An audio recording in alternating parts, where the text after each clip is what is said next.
If you can recognise the signs of a stroke as it's happening, you can minimise the damage. Scientists have developed a clot-busting drug, but it needs to be given within 4.5 hours of first seeing the symptoms. Face, get the person to smile.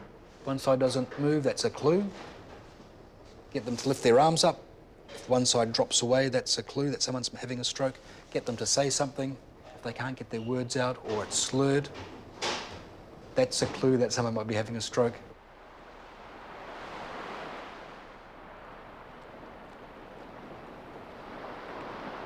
Lea Wakefield was successfully given the clot-busting drug. Her clot could have killed her. I just had such a bad headache, and my flatmate rang for an ambulance because she was really worried about me, and I remember telling her off because I thought she was overreacting. All I wanted was some Panadol. But apparently she gave me a Panadol and it was sitting on my lip. I couldn't actually feel it. And that's when she knew something was wrong.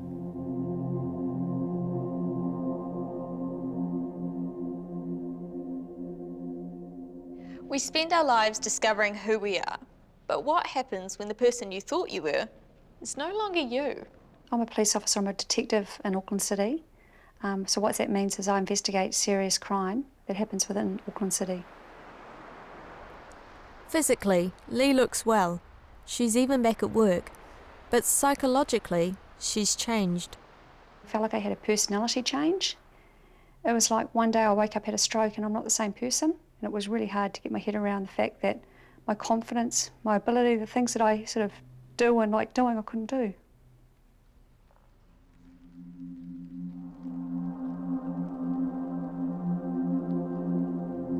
I thought it would be just, I'd be better and it was all over with, and all of a sudden I'd get my normal life back, and you don't. I guess I had never really considered depression a lot because, I mean, I've come across it a lot with my job and with other people, but I never thought I would be affected by it.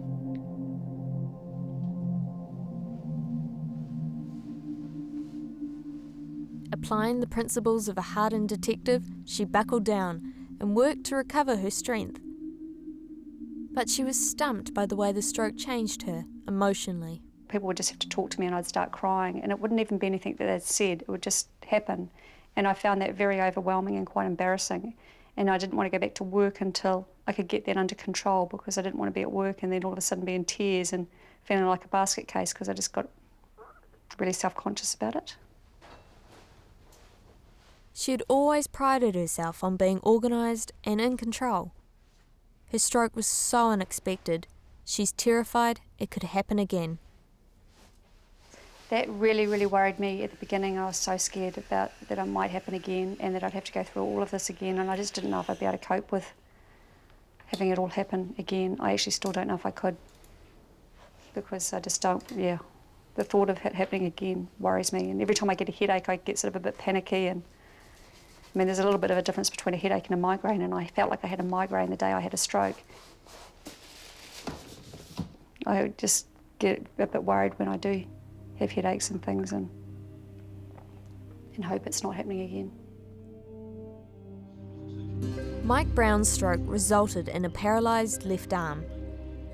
He's frustrated that 18 months on, he still can't easily manage things like dressing himself. Get it up and over your head. And the right arm in. There's always a bit of a twist there and there, but you get there in the end. He's been doing as much physiotherapy as possible, and now he's part of a research project at Auckland University. I made the decision that I was going to recover as best as I could and not stop recovering. A lot of people make that decision and give up. That's not me. Especially initially, your family help you a lot with what you're doing. That puts the extra pressure on them. And I think that's part of my determination, was I didn't want to be a burden on them at all, you know.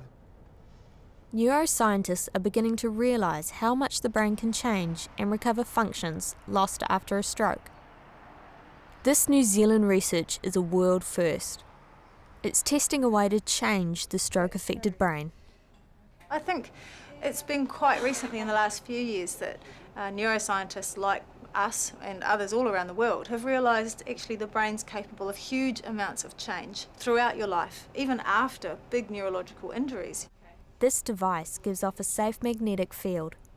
Cathy finds the small part of Mike's brain that controls his paralysed hand. When she finds it, she delivers a brief magnetic field, stimulating his brain to move his hand.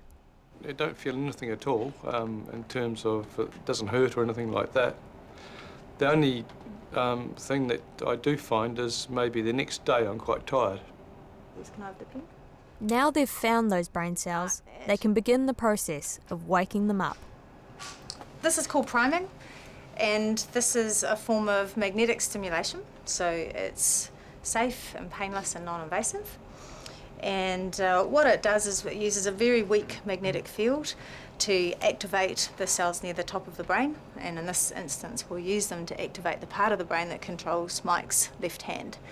So we increase their activity levels, let him sit quietly for a few minutes, and then he goes and does therapy with that hand to sort of capitalise on the way that the brain's been pre-activated. All right, so sitting nice and quiet and relaxed. Here we go. So when we do this, it takes a couple of minutes, and then we sit quietly for 5, and then Mike goes and does his therapy. And in the study we're currently running, we do this every day for 2 weeks to see if we can produce a good, long-lasting benefit. The equipment isn't new technology, but it's the first time it's being used this way. So this is an intermittent protocol. So it's on for 2 seconds, and then there's an 8-second gap. So for this protocol, it's important just to sit quietly, to let the effects in the brain settle, if you like, and then go and do the therapy. Yeah. About there, so I can get it. That's so cool. Okay, I'm going to time you. I want you to do it as quickly as you can. All right. Okay. And ready, set, go. The brain cells needed to perform this task were the ones targeted by the magnetic stimulation. Oops. Mike's applying every bit of concentration. That helps stimulate the brain even more.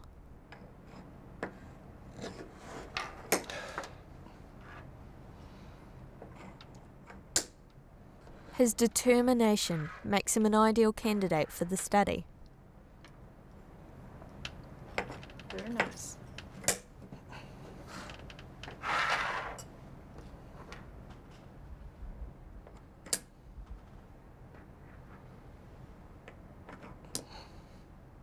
Even this small achievement means everything to Mike. Good job. Nice thumb. His emotions have changed too.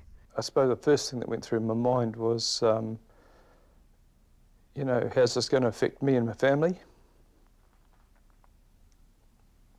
How's it going to affect me at work? You know, what are the long-term effects likely to be? Those sorts of things. Certainly you're not thinking about your recovery at that stage, you're thinking about what's happened, and then the blame starts, like, you know, could it be avoided? Those sorts of things, yeah. I was in a meeting at Middlemore Hospital with a group of engineers and architects and the client, and I fell over sideways in the middle of that meeting. And ended up knee-deep in about a space of about 5 minutes. An artery burst in Mike's brain.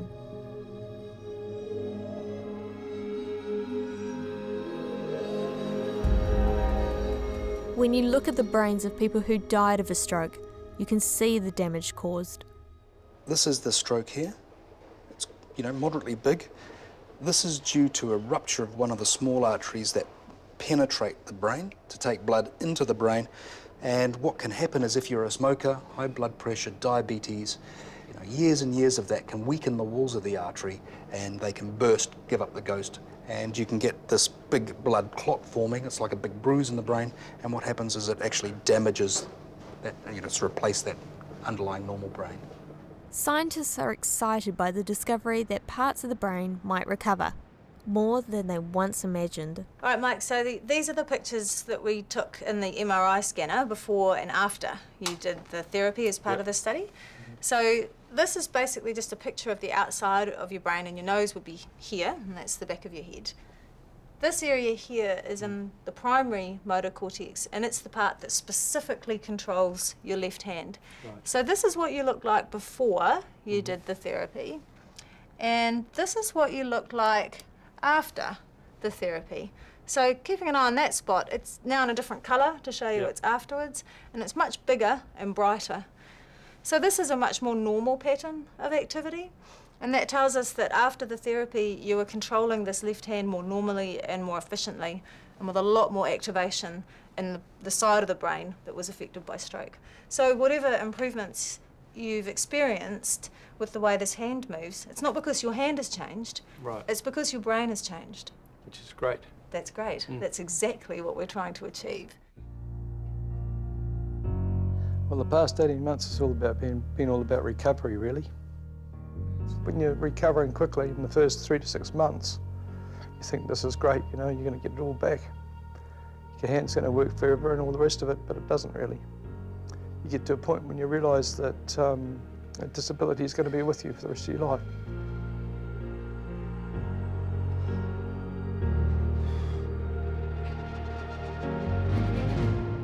But having taken part in the study, Mike is encouraged.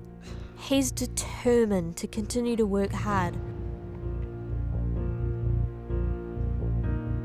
Researchers will continue to make new discoveries about the way a stroke impacts on the brain, but experts working in the field insist prevention is key.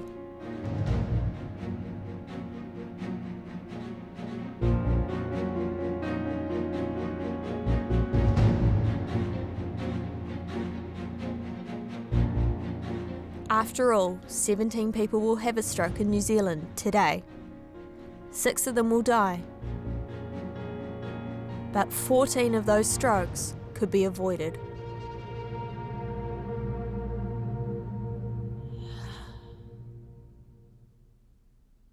Mike, Mary, David and Lee shared their stories in the hope that we all can reduce our risk of stroke and look for the symptoms in others.